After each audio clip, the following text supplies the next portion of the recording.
یہ زندگی آزمائشوں کا سمندر ہے، بس کہیں صبر اور کہیں شکر کی آزمائشیں ہیں۔ جب کوئی سمجھ نہ رہا ہو تو خاموش ہو جانا بہتر ہے، کیونکہ بحث باتوں کو بگاڑ دیتی ہے۔ لوگ جو کہتے ہیں انہیں کہنے دو، آپ کیا ہو، کیسے ہو، یہ اللہ کی ذات جانتی ہے۔ اے میرے رب، تو مدد کرنے والا ہے، فلسطین کے مسلمانوں کی مدد فرما۔ انسانیت کا خطبہ کردار کے منبر پر بیٹھ کر دیا جاتا ہے۔ اللہ پاک جب مدد کرنے پر آ جائے تو لامعلوم سے ایسے سبب بنا دیتا ہے کہ نہ ہونا بھی ہونا ہو جاتا ہے۔ خطرات کے باوجود زندگی وقت سے پہلے ختم نہیں ہو سکتی، اور احتیاط کے باوجود زندگی وقت کے بعد موجود نہیں رہ سکتی۔ کائنات میں اگر کوئی شخص یہ دعویٰ کر سکتا ہے کہ اس نے منصفانہ طور پر ایمانداری سے حکومت کی ہے تو وہ صرف محمد صلی اللہ علیہ وسلم کی ذات ہے۔ صبح کی نیند انسان کے ارادوں کو کمزور کرتی ہے۔ منزلوں کو حاصل کرنے والے کبھی دیر تک سویا نہیں کرتے۔ دوسروں کی برائیاں ہمیشہ وہی لوگ بیان کرتے ہیں جن کے پاس اپنی کوئی اچھائی بتانے کو نہیں ہوتی۔ زندگی بہت عجیب ہے، ہم کسی بھی چیز کے بغیر آتے ہیں، پھر ہم ہر چیز کے لیے لڑتے ہیں، پھر ہم ہر چیز چھوڑ کر بغیر کسی چیز کے رخصت ہو جاتے ہیں۔ جب ضمیر غلامی کا عادی ہو جائے تو طاقت کوئی معنی نہیں رکھتی۔ سب سے بڑی دلیری یہ ہے کہ بندہ خود کو وہی ظاہر کرنے کی جرت کرے جو وہ واقعی میں ہے۔ لوگ کہتے ہیں ہوتا وہی ہے جو نصیب میں لکھا ہو۔ اللہ پاک قرآن میں کہتا ہے، تو مجھے پکار کر تو دیکھ، میں نصیب بدلنے پر قادر ہوں۔ صبر میں شکوہ نہیں ہوتا، صرف خاموشی ہوتی ہے، اور اس خاموشی کا شور صرف اللہ ہی سنتا ہے۔ ہمیشہ ان لوگوں کا چناؤ کریں جن کو عزت دینے پر وہ خود سے بڑھ کر آپ کو عزت دیں، اور یہی بہترین لوگوں کی نشانی ہے۔ برداشت کے کانوں سے سنو، رحم کی آنکھوں سے دیکھو، اور محبت کی زبان سے بات کرو۔ زندگی کتنی خوبصورت ہو جاتی ہے جب آپ کا پسند کیا ہوا اللہ تعالیٰ کو بھی پسند آ جائے۔ تعلقات جلد ٹوٹنے کی وجہ یہ ہے کہ ہم ایک دوسرے کو سمجھتے کم اور پرکھتے زیادہ ہے۔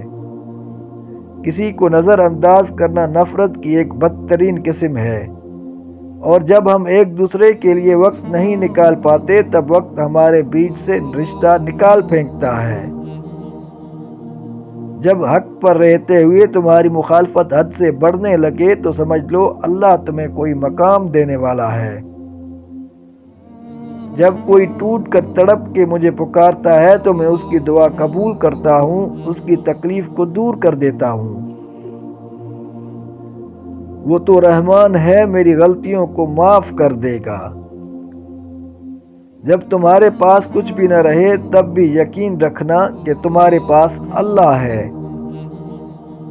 جیسے جیسے انسان میچور ہوتا جاتا ہے، خوشیاں کم ہوتی جاتی ہیں۔ عروج میں اگر نظریں نیچی اور لہجہ نرم ہو تو زوال میں تکلیف کم ہوتی ہے۔ ہر انسان اپنی اوقات کے مطابق ڈستا ہے۔ واسطہ پڑے تو نسلوں کا پتہ چلتا ہے، باتوں سے ہر شخص خاندانی لگتا ہے۔ اللہ پاک جب مدد کرنے پر آ جائے تو لامعلوم سے ایسے سبب بنا دیتا ہے کہ نہ ہونا بھی ہونا ہو جاتا ہے۔ جب کوئی دوست تمہیں اپنا کوئی راز بتائے تو یہ سمجھ لینا کہ وہ اپنی عزت تمہیں امانت دیتا ہے، اس میں کبھی بھی خیانت مت کرو۔ سب سے بڑی جنگ تنہا بیٹھے شخص کا اپنے خیالات سے لڑنا ہے۔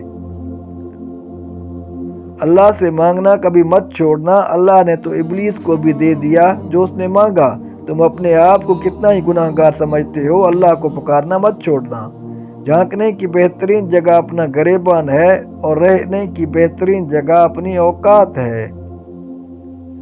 جب نیتوں سے پردہ اٹھ جائے تو لہجوں سے لحاظ ختم ہو جاتا ہے۔ ہر اس محفل میں گھسنے کی کوشش نہ کرو جہاں تمہارا کوئی جوڑ نہ ہو۔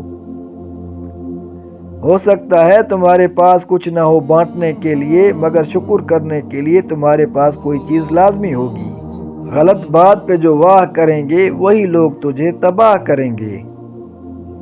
کسی پر بھروسہ کرو تو آخری حد تک کرو، آخر میں یا تو اچھا سبق ملے گا یا پھر اچھا دوست۔